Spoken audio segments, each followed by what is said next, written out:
Hello dear all aspirants, welcome to the session. In this session, we are going to deal with the PMMC instrument. So మరి PMMC instrument గురించి మనం last వీడియోలో introduction చూసినాం. అయితే ఆ ఇంట్రడక్షన్లో మనం construction part ఏదైతే ఉంటుందో లేదా PMMC ఇన్స్ట్రుమెంట్కి సంబంధించినటువంటి ఇంటర్నల్ పార్ట్స్ ఏవైతే ఉంటాయో అంటే లైక్ పాయింటర్ కానీ సిలిండ్రికల్ స్ట్రక్చర్లో ఉన్న స్టేషనరీ కోర్ కానీ లేకపోతే యూ షేప్లో ఉన్న పర్మనెంట్ మ్యాగ్నెట్ కానీ మూవింగ్ కాయిల్ కానీ లేదా స్ప్రింగ్స్ యూజ్ చేసాం, పివోట్ అన్నాం, లేకపోతే షార్ప్ ఎడ్జ్ అంటే పివోట్ అన్నాం. నెక్స్ట్ అది స్మూత్గా కదలాలి అంటే జ్యువెల్ బేరింగ్స్ అన్నాం. అండర్స్టాండ్. సో జ్యువెల్ బేరింగ్స్ అంటే దీంతో తయారు చేస్తే అంటే ఒక సపైర్ అనేటువంటి మెటీరియల్ అని చెప్పి అంటే ఇవన్నీ కూడా మనం ఫిజికల్కి సంబంధించినటువంటి constructional view of A PMMC ఇన్స్ట్రుమెంట్ని మనం చక్కగా చదువుకున్నాం లాస్ట్ వీడియోలో. ఇప్పుడు ఈ వీడియోలో ఏం చేద్దామంటే ఇప్పుడు PMMC ఇన్స్ట్రుమెంట్ తీసుకెళ్ళి నువ్వు కరెంట్ని మెజర్ చేద్దాం అనుకున్నావు ఉదాహరణకి, అంటే to measure the value of current. Of course PMMC instrument అనేది జనరల్గా DC కరెంట్ కానీ DC వోల్టేజ్నే మెజర్ చేస్తుంది. సో అప్లికేషన్ పాయింట్ ఆఫ్ వ్యూలో ఎందుకు అనేది మనకు అర్థమైపోతుంది తర్వాత. బట్ ఇక్కడ మనం ఉదాహరణకు ఒక DC కరెంట్ని మెజర్ చేద్దాం అనుకున్నావు నువ్వు. సో కరెంట్ని మెజర్ చేయాలంటే ఇన్స్ట్రుమెంట్ని ఎట్లా కనెక్ట్ చేస్తావు నువ్వు? ఖచ్చితంగా సిరీస్లో కనెక్ట్ చేస్తావు with respect to load.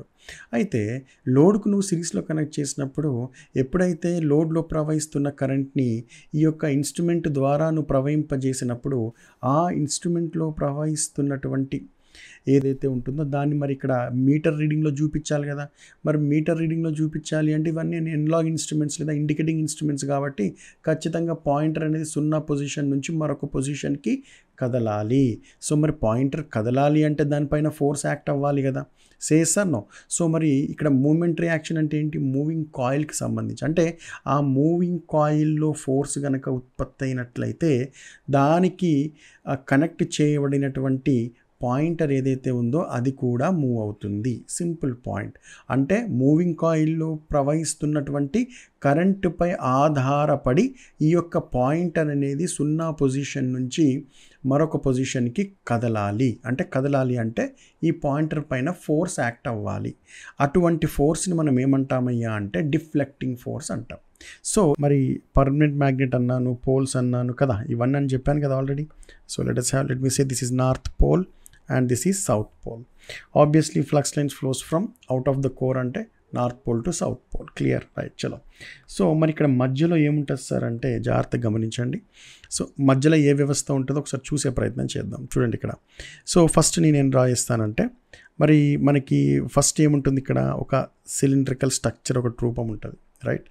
So ఇక్కడ cylindrical structure, okay, cylindrical structure. So మరి సిలిండ్రికల్ స్ట్రక్చర్ పైన ఏముంటుంది భయ్ అంటే దానిపైన ఒక రెక్టాంగులర్ ఫార్మర్ బరాబర్. నెక్స్ట్ సార్ మరి రెక్టాంగులర్ ఫార్మర్ పైన ఏముంటుంది భయ్ అంటే సింపుల్గా ఏం చెప్పొచ్చు, దాని మీద కాయిల్ ఉంటుంది.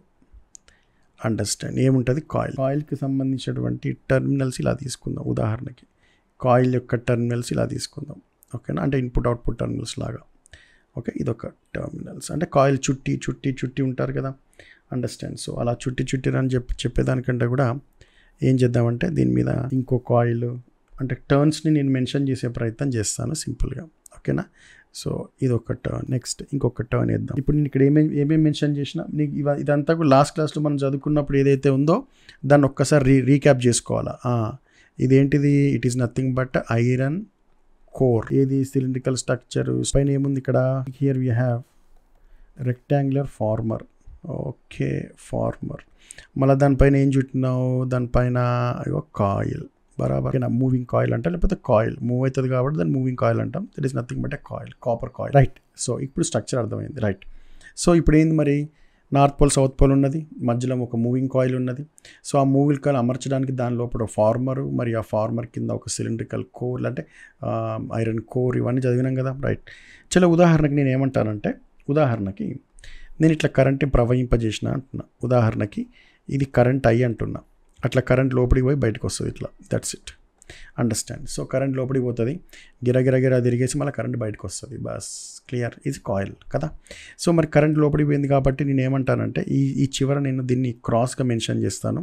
మరి కాయిల్ గుండా కరెంట్ బయటకు వచ్చింది కదా, సో దీన్ని ఏమంటాను అంటే డాట్ అంటే into the board out of the board చెప్పే ప్రయత్నంలో క్రాస్ డాట్ వాడతాం. బస్ right. Flux lines flows from జనరల్గా అవుట్ ఆఫ్ ద కోర్ అంటే ఏమంటాం, north pole to south pole. So చలో దీన్ని కూడా మెన్షన్ చేసేసిన. So here we are going to have magnetic field, right. Direction కూడా మెన్షన్ చేసేసిన. Clear my point. సో ఇప్పుడు సిచ్యువేషన్, ఎటువంటి సిచ్యువేషన్ మనకి ఏర్పడ్డదయ్యా అంటే, సింపుల్గా చెప్పాలి అంటే, a current carrying conductor placed in a magnetic field, placed in a magnetic field such that the conductor experiences a force. Bus అంతే. ఇది ఎక్కడ చూసి రాబోయ్ అంటే, సింపుల్గా చెప్పాలి అంటే మోటరింగ్ ప్రిన్సిపల్ అంటాం. Simple logic, understand. Lawrence force equations అదే ఉంటారు కదా, ఫ్రమ్ లారెన్స్ ఫోర్స్. మరి ఇప్పుడు లారెన్స్ ఫోర్స్ అనేసరికి ఆ ఈక్వేషన్ రూపం ఎట్లా ఉండాలి మళ్ళీ, F is equals to BIL sin theta newtons. Understand. మరి ఇక్కడ B అంటే ఏంది అని అడిగినాం అనుకో, B is nothing but flux density. B is nothing but flux density. So మరి ఫ్లక్స్ డెన్సిటీ యొక్క యూనిట్స్ ఏంటంటే weber per metre square. Understand. Next I ఏదైతే ఉందో, I is nothing but current through the coil. L, let me mention the L. So ఇది L, ఇంకో ఇది length, దీన్ని Lగా తీసుకు, దిస్ ఈజ్ L, ఇది లెంత్ L. ఓకే. నెక్స్ట్ మరి L ఉంది కాబట్టి మరి అదే ప్రకారంగా B చూపిస్తాను. Let us see the B. ఇగో ఇది B, ఇక్కడ చూపిస్తా B. ఇక్కడ L అంటే length of the coil. Okay, right. So what is L? L అంటే ఇట్ ఈస్ కండక్టర్ యొక్క లెంత్, కండక్టర్ యొక్క బ్రెడ్త్ అనమాట, బ్రెడ్త్. ఓకేనా. సో ఈ విధంగా నేను జనరల్గా మెన్షన్ చేసిన. ఓకేనా. ఇప్పుడు టీటా, మరి టీటా అంటే ఏంటి సార్ అంటే, టీటా అనేది angle between B and I. ఓకేనా, angle between B and I. అయితే జనరల్గా మనం క్రాస్ ప్రొడక్ట్ రూపంలో రాసినాం అనుకోండి. క్రాస్ ప్రొడక్ట్ రూపంలో ఎట్లా రాస్తామంటే, జనరల్గా ఫోర్స్ని F is equal to I cross B అని కూడా రాస్తాం. ఓకేనా. At theta is equal to 90 degrees అన్నానే అనుకో ఉదాహరణకి. టీటా ఈజ్ ఈక్వల్ 90 degrees అంటే ఏంటి, B పర్పెండిక్యులర్ టు I అవుతుంది, బరాబర్.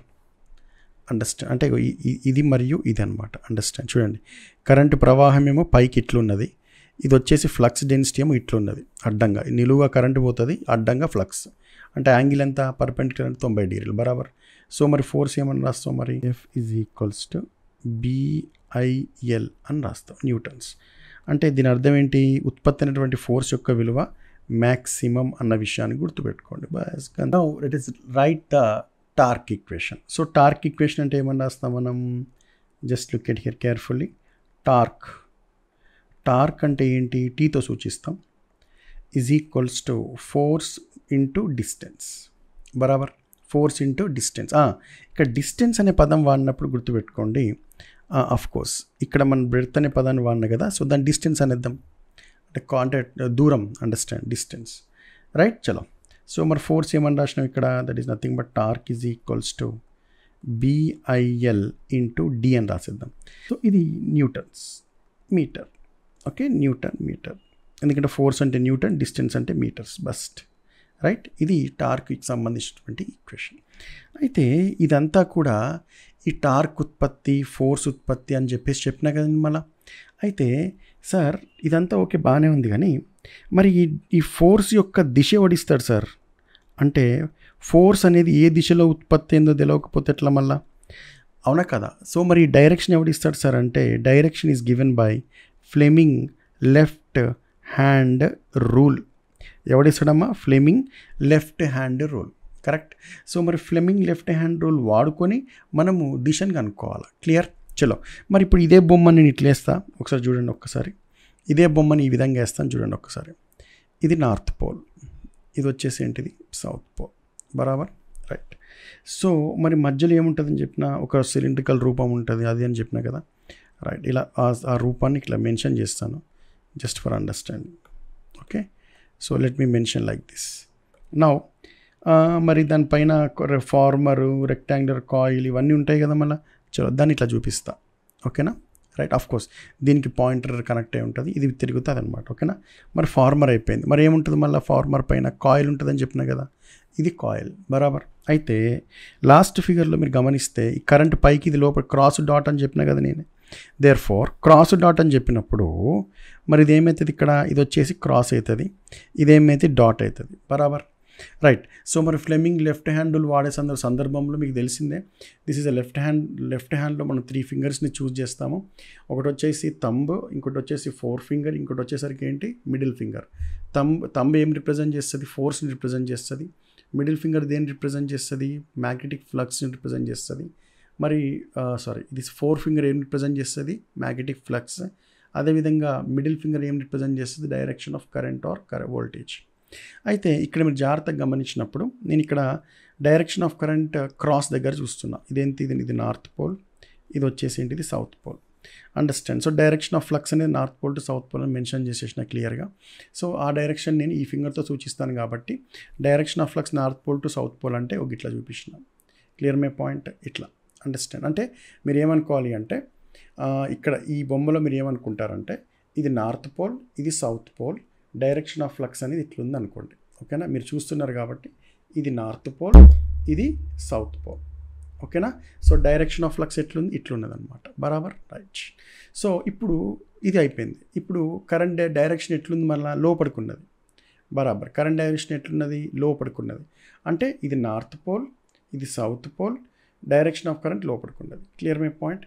ఇప్పుడు మరి డైరెక్షన్ ఆఫ్ కరెంట్ లోపడుకుందంటే మిడిల్ ఫింగర్ ఓపెన్ చేసిన అనుకో, నా లోపలికి వెళ్ళిపోతుంది కదా, మళ్ళీ లోపలికి వెళ్ళినప్పుడు ఫోర్స్ ఎట్ వస్తుంది, పైకి చూపిస్తుంది కదా మళ్ళీ. సేఎస్ఆర్ నో. అండర్స్టాండ్. ఎలా చూపిస్తుంది, పైకి చూపిస్తుంది.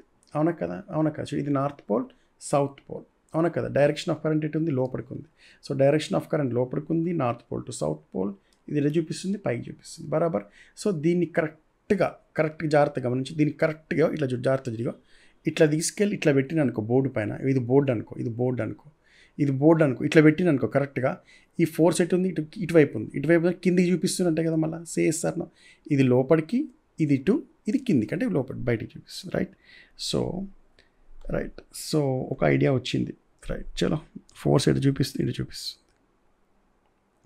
రైట్. చెక్ చేసుకోవాలా సింపుల్గా. రైట్. లెఫ్ట్ హ్యాండ్ వాడి చెక్ చేసుకోవాలి. రైట్. సో మరి ఫోర్స్ ఇటు చూపిస్తుంది సింపుల్గా. ఇది ఉంది కదా డైరెక్షన్ ఆఫ్ కరెంట్. ఇప్పుడు డైరెక్షన్ ఆఫ్ కరెంట్ ఇది బయటకు ఉన్నది కదా, ఈ డైరెక్షన్ అటే ఉన్నది కదా. జర్ర దీన్ని ఇట్లా పైకని ఇట్లా పైకన్నాం అనుకో, ఏమైతే డైరెక్షన్ ఆఫ్ ఫ్లక్స్ అటే ఉన్నది. కరెంట్ డైరెక్షన్ మారేసరికి ఫోర్స్ ఇంతకుముందు ఇటు ఉండే లోపలికి ఉండే, ఇప్పుడు ఏమైంది, ఫోర్స్ రివర్స్ అయింది. రివర్స్ అంటే ఆపోజిట్ అయింది కదా. సో మన ఆపోజిట్ అయినప్పుడు దాన్ని ఎటు చూపించాలి, మళ్ళీ పైకి చూపించాలి. బస్ అంతే, అయిపోయి. అంటే దీనిపైన ఫోర్స్ అనేది ఇట్లా యాక్ట్ అవుతుందని అర్థమైందా. Clear my point. So last స్లైడ్లో ఏం చెప్పినా నేను, అరే బై ఫోర్స్ అనేది ఇట్లుంటుందని చెప్పిన. ఫోర్స్ ఏ దిశలో ఉత్పత్తి అవుతుందని చెప్పడానికి ఏం వాడాలని చెప్పిన, ఫ్లెమింగ్ లెఫ్ట్ హ్యాండ్ రూల్ వాడని చెప్పిన. మళ్ళీ ఫ్లెమింగ్ లెఫ్ట్ హ్యాండ్ రూల్ వాడేసరికి చూసిరా ది కండక్టర్ పైన ఫోర్స్ ఏ విధంగా యాక్ట్ అవుతుందో. అండర్స్టాండ్. అంటే మనం ఇప్పటిదాకా చదివిందంతా కూడా ఈ ఫోర్స్ మ్యాక్సిమము ఇదంతా కూడా ఒక కండక్టర్పై యాక్ట్ అవుతున్నటువంటి ఫోర్స్ గురించి చదివినాం. అంటే ఒక ఎఫ్ గురించి చదివినాం అనుకో. అండర్స్టాండ్. ఇదంతా కూడా స్టోరీ దేనికి సంబంధించింది, ఒక కండక్టరుపై. ఓకేనా. చలో టార్క్. సో టార్క్ ఏదైతే ఉందో అది ఉత్పత్తి ఎలా రాస్తాం, torque T is equals to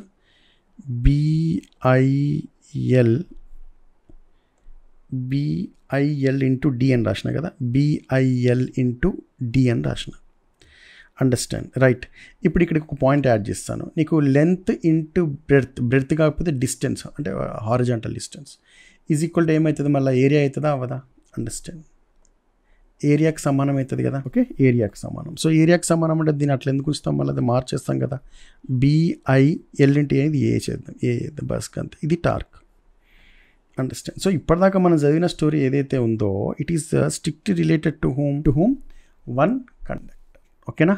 so this is for one conductor. So there for n number of turns, for n turns అంటున్నా, ఫర్ n టర్న్స్ కాయిల్ అంటే ఇక్కడ n అంటే అర్థం ఏంటంటే అంటే number of turns of coil. మరి number of turns of కాయిల్కి సంబంధించి టార్క్ ఉత్పత్తి ఏమైతే చెప్పు, that is equal to n into ఒక్కొక్క కండక్టర్కి ఎంత PIA కదా మళ్ళా. చలో right. This is newton metre understand. So సింపుల్గా ఏమని రాయొచ్చు, T is equals to BINA, understand, that's it. ఈ విధంగా రాసుకో, జర గుర్తుపెట్టుకోవడానికి BINA అని చెప్పినాక అంతే, ఏం లేదు. ఓకేనా, right. So this is the point to be understood. Okay, torque units వచ్చేసి ఏంటి, newton metre. Is clear, right. ఇప్పుడు ఈ టార్క్ని ముద్దుగా మనం ఏం పిలుస్తామయ్యా అంటే డిఫ్లెక్టింగ్ టార్క్ అంటాం. ఏమంటాం దీన్ని, డిఫ్లెక్టింగ్ టార్క్ అంటాం. Okay, what is this called as deflecting torque. అయితే ఏదైతే ఫోర్స్ ఉత్పత్తి అయిందో ఇంతకుముందు, దీన్ని మనం డిఫ్లెక్టింగ్ ఫోర్స్ అంటాం. ఏమంటాం దీన్ని, డిఫ్లెక్టింగ్ ఫోర్స్. డి పెట్టినాం అనుకో, deflecting torque, deflecting force. Understand, of course ఇక్కడ పాయింటర్ డిఫ్లెక్ట్ అవుతుంది కాబట్టి. So I think you have understand what is the deflecting torque equation for a PMMC instrument అన్నప్పుడు BINA. బి అంటే ఎవడు, ఫ్లక్స్ డెన్సిటీ. ఐ అంటే ఎవడు, కరెంట్ యొక్క ప్రవాహం త్రూ ద కండక్టర్. నెక్స్ట్ ఎన్ అంటే ఏంటి, నెంబర్ ఆఫ్ టర్న్స్. ఏ అంటే ఏంది, ఏరియా అనమాట. అండర్స్టాండ్, సో ఆ కాయిల్ యొక్క area. That's it. Let me right it as TD is equal to ఒక కాన్స్టెంట్ అనుకుంటా ఇంటూ I అని రాస్తా. ఏమైనా తప్పు ఉందా ఇందులో, ఏం లేదు కదా. అండర్స్టాండ్. సార్ మరి ఇది ఏంటి సార్ కాన్స్టెంట్ అంటే, గ్యాల్వనోమీటర్ కాన్స్టెంట్ అంటాం సింపుల్గా. Galvanometer constant. అండర్స్టాండ్. మరి జీకి ఏం సమానం సార్ అంటే, మిగిలిన లైన్ రాసేసుకో మళ్ళీ. B is equals to N వస్తుంది, B వస్తుంది, AB, NBA. ఓకేనా. సో దాన్ని B అంటే ఇది బాస్కెట్బాల్ కదా. ఓకే, బాస్కెట్బాల్ సంబంధించిన, రైట్, NBA గుర్తుపెట్టుకోవడానికి. Understand, right. సో మరి ఇప్పుడు ఈ G అనేది కనుక స్థిరత్వంగా ఉందని అనుకున్నట్లయితే, అంటే టర్న్స్ కానీ, ఫ్లక్స్ డెన్సిటీ కానీ, ఏరియా ఆఫ్ ద కాయిల్ కానీ కాన్స్టెంట్గా ఉన్నటువంటి సందర్భంలో, understand. Okay, so therefore గుర్తుపెట్టుకోండి, ఏరియా ఆఫ్ ద కాయిల్ అంటే ఆ కాయిల్ దేని మీద చుట్టుబడినది, ఫార్మర్ కదా. సో చెప్పాలి అంటే ఫార్మర్ యొక్క ఏరియా ఇక్కడ, అంతే, ఏం లేదు. Understand. So TD proportional to current.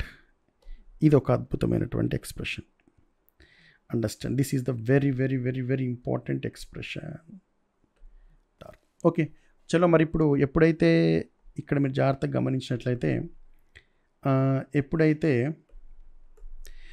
ఇది ఎప్పుడైతే కదులుతుందో బై డిఫాల్ట్ దీని ప్రకారంగా దీనిపైన అరేంజ్ చేసినటువంటి పాయింటర్ ఏదైతే ఉంటుందో ఆ పాయింటర్ కూడా డిఫ్లెక్ట్ అవుతుంది అనమాట. సో ఆ పాయింటర్ ఇటువైపు డిఫ్లెక్ట్ అవుతుంది. అండర్స్టాండ్. సో దాని మీద యాక్ట్ అయినటువంటి టార్క్ వచ్చేసి TD. బస్ అండర్స్టాండ్, పాయింటర్ కదులుతుంది అంతే, టార్క్ ఉత్పత్తి అయినది కదా. So now let us see, మరి పాయింటర్ అట్లా అటువైపు కదులుతా పోతా ఉంటే అయిపోతుందా, కాదు కదా. దానికి మరి పాయింటర్ ఆగాలి కదా. మరి ఆగాలంటే దానికి ఆపోజిట్లో ఫోర్స్ ఉండాలి కదా. That is nothing but controlling torque. Controlling torque is provided by spring control. Spring control అంటే కంట్రోలింగ్ టార్క్ అనేది ఎవరు ఉత్పత్తి చేస్తారండి, స్ప్రింగ్ కంట్రోల్ ఉత్పత్తి చేస్తుంది PMMC ఇన్స్ట్రుమెంట్లో కదా. సో మరి ఇప్పుడు స్ప్రింగ్ కంట్రోల్ సంబంధించి నేను ఇక్కడ 2 పాయింట్స్ రాసే ప్రయత్నం చేస్తాను. స్ప్రింగ్ ఎందుకు ఉపయోగిస్తామో చూద్దాం. ఫస్ట్ స్ప్రింగ్, అసలు స్ప్రింగ్ ఏం చేస్తుందో చూద్దాం. ఒక క్వశ్చన్ అడుగుతూ ఉంటాడు. యాక్చువల్లీ స్ప్రింగ్ ఏం చేస్తుంది అంటే 2 పనులు చేస్తుంది. అండర్స్టాండ్. ఒకటి ఏంటంటే ప్రొవైడ్స్ కంట్రోలింగ్ టార్క్.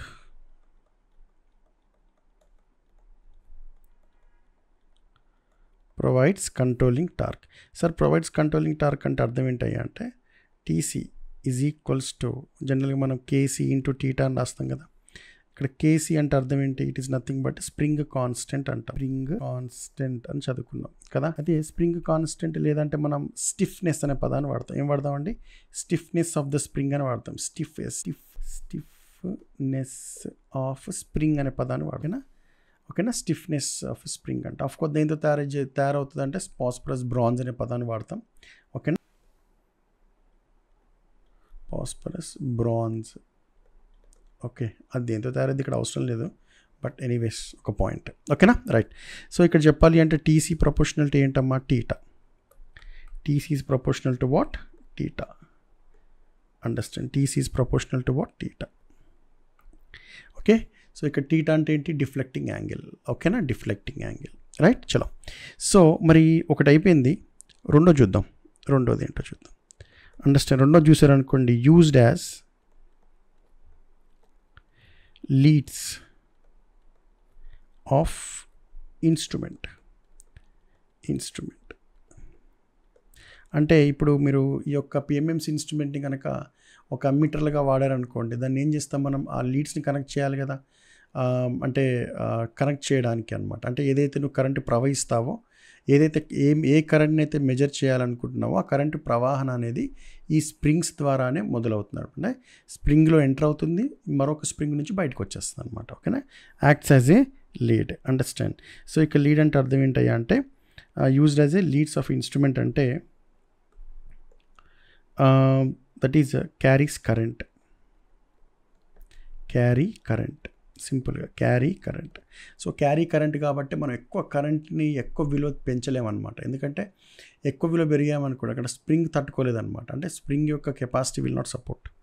సో అందుచేతనే కరెంట్ని లిమిట్ చేస్తాం ఎప్పుడు కూడా పిఎంఎంసీ ఇన్స్ట్రుమెంట్లో. ఓకేనా, రైట్. చలో, సో స్ప్రింగ్కి సంబంధించినటువంటి ఒక ఇన్ఫర్మేషన్ అయిపోయింది. సో నెక్స్ట్ ఇంకోటి గమనిస్తే ఎట్ స్టడీ స్టేట్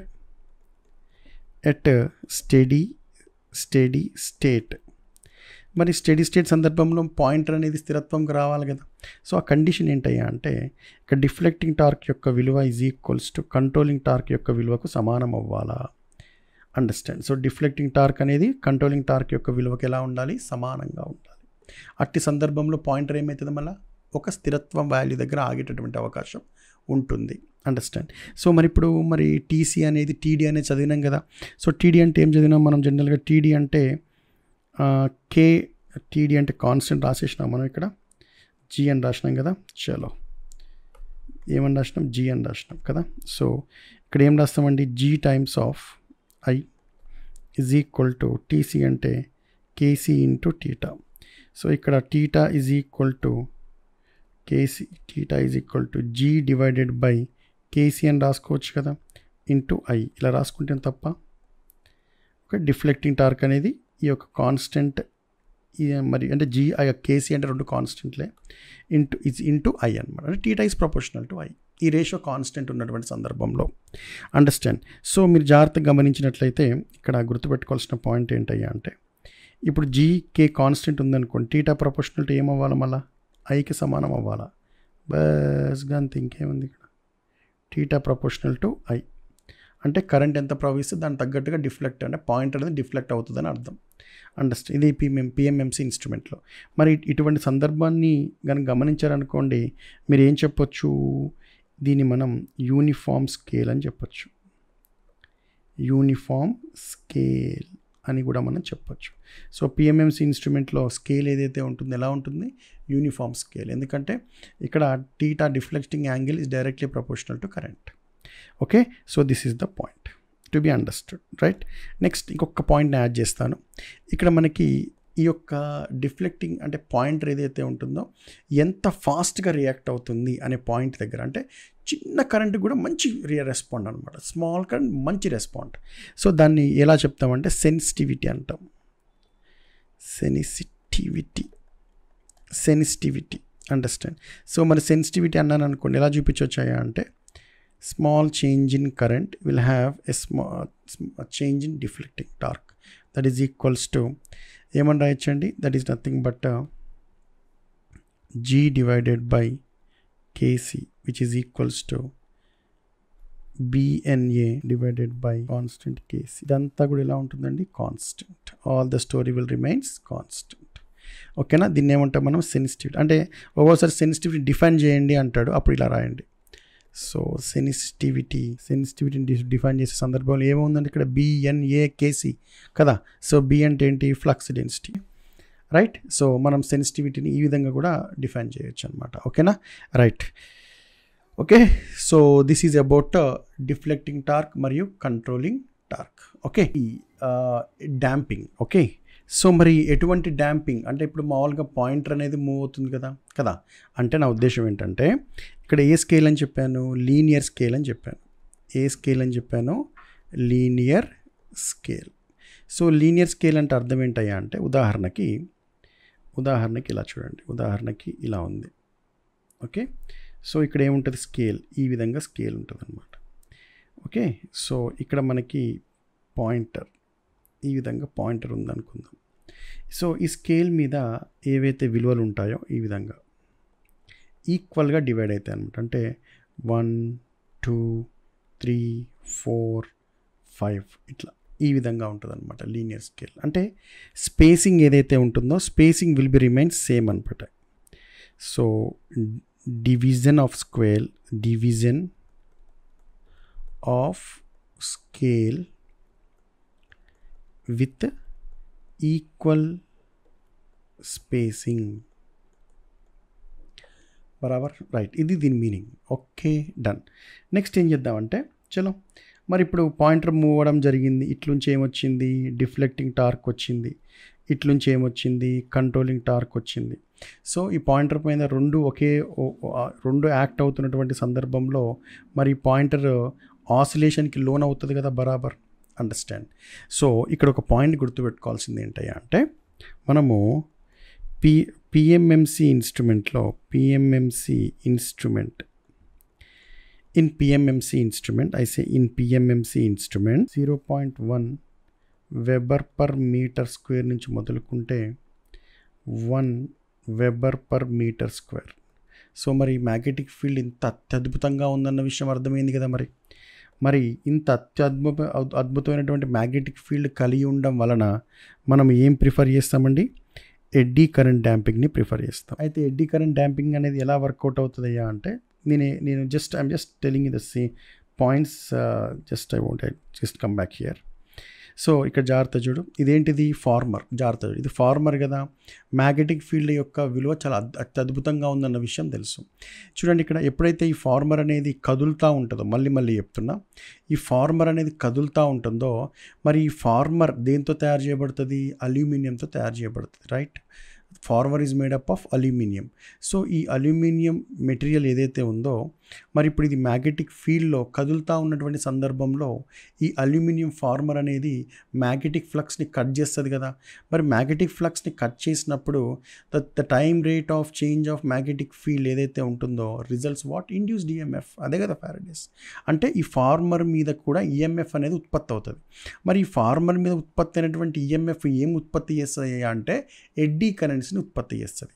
సో ఆ ఉత్పత్తి అయినటువంటి ఎడ్డీ కరెంట్స్ ఏవైతే ఉంటాయో వాటి దిశలు ఎలా ఉంటాయా అంటే ఆపోజిట్గా ఉంటాయి. అంటే టు జస్టిఫై లెన్జ్లా, అంటే ఈ ఉత్పత్తి అయినటువంటి ఎడ్డీ కరెంట్ గల కారణం ఎవరంటే ఈ ఫార్మర్ మీద ఇండ్యూస్ అయినటువంటి ఈఎంఎఫ్ ఉత్పత్తి అవ్వడానికి గల కారణం ఎవరు, ఎప్పుడైతే ఆ ఫార్మర్ అనేది అటు ఇటు మూవ్ అయింది. అరే భయ్, ఈ ఫార్మర్ మూవ్ అవ్వడానికి కారణం ఎవరు అబ్బాయి అంటే ఈ ఫార్మర్ మీద చుట్టినటువంటి కాయిల్లో ఉత్పత్తి అయినటువంటి ఫోర్స్. అంటే కాజ్ ఎవరు, ఫోర్స్, బరాబర్. సో ఈ ఫోర్స్ ఉత్పత్తి అయినటువంటి దిశకి ఈ యొక్క ఎడ్డీ కరెంట్స్ ఏవైతే దిశ ఉంటుందో ఆపోజిట్గా ఫోర్స్ని ఉత్పత్తి చేస్తాయన్నమాట. అంటే ఆసిలేషన్ అనేది ఇలా ఆసిలేట్ అవుతుందంటే ఎడ్డీ కరెంట్స్ ద్వారా ఉత్పత్తి అయినటువంటి ఫోర్స్ అనేది ఈ యొక్క ఫోర్స్ యొక్క డైరెక్షన్కి ఆపోజిట్గా రావడం మూలాన ఒక సందర్భంలో ఈ యొక్క పాయింటర్ అనేది స్థిరత్వంగా వచ్చేస్తుంది అన్నమాట. అంటే ఏదైతే ప్రవహిస్తున్నటువంటి కరెంట్ యొక్క విలువకు అనుగుణంగా ఆ పాయింటర్ అనేది ఒక స్థిరత్వ వాల్యూ దగ్గర కొంతసేపు ఆసిలేట్ అయిన తర్వాత ఈ ఎడ్డీ కరెంట్ డాంపింగ్ వలన పాయింటర్ అనేది ఒక దగ్గర ఆగిపోతుంది, ఫిక్స్ అనమాట.